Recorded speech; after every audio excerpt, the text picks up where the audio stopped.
I'm originally from Charleston, South Carolina, and I moved to the Mississippi Gulf Coast when I was about 8 years old, and just started immersing in the culture, playing soccer and enjoying the artistic community. I was about then really involved in art already, keeping notebooks and doodling obsessively in class.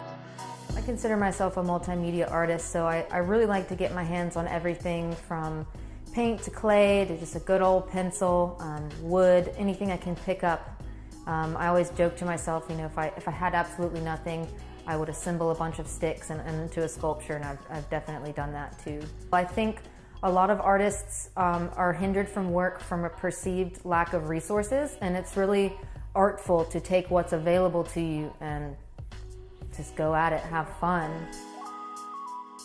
I feel that a piece approaches me first. There's something that fascinates me or catches my eye or curiosity, and I decide to give it a little bit of time and place to study it, and so that's usually in my studio, and I have a quality that I'm contemplating. Maybe it's resilience or buoyancy or vibrance, and it's something that I've seen maybe in a landscape or in a person that I've met or in a situation, and I try to just play with that and take that into consideration using the material that I have.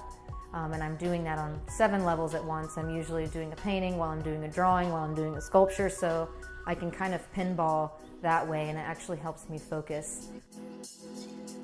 A lot of my work definitely touches on the idea of a portal, which to me is an entrance and an exit at the same time. And so there's a lot of different content in these pieces, but I feel that that idea of an entrance and an exit works in a number of contexts. So it works in your experience of every day and the shapes and colors that occur naturally. It works in the way that we look each other in the eyes, or of a window in a house and how you enter that space through that window or that door. And I think that theme definitely recurs, and also the theme of just kind of fun fluidity. I'm new to painting, that's my newest medium, and letting that flow is a theme for sure. I call it boing flip. It's that experience of just letting it, flip out of you and come back to you as well. So you're the source and the end point. So I guess I'm the portal. One of the most important qualities of art and creating art for me has become the quality of being uplifted. I could create anything, but what effect would it have on somebody else or on my own life as it unfolds or as it creates, continuity? And so I try to consider that when I'm making, like, how can this be uplifting? How can it be buoyant and bright and affect somebody else positively and organically lead me to further curiosities without it being such a dramatic, exploration of something too heady.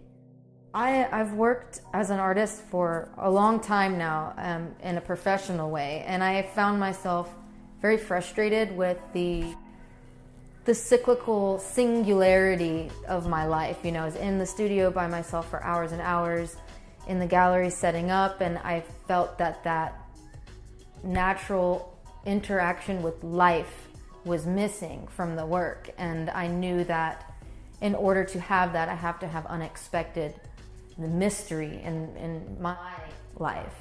And I think when you collaborate with somebody else, you allow that to enter, and it takes practice, and it takes a lot of learning how to let go sometimes of what you think should happen next and just let it unfold, and welcoming that spirit in and wanting to be uplifted is why I've been so drawn to collaboration and also more community-based public projects.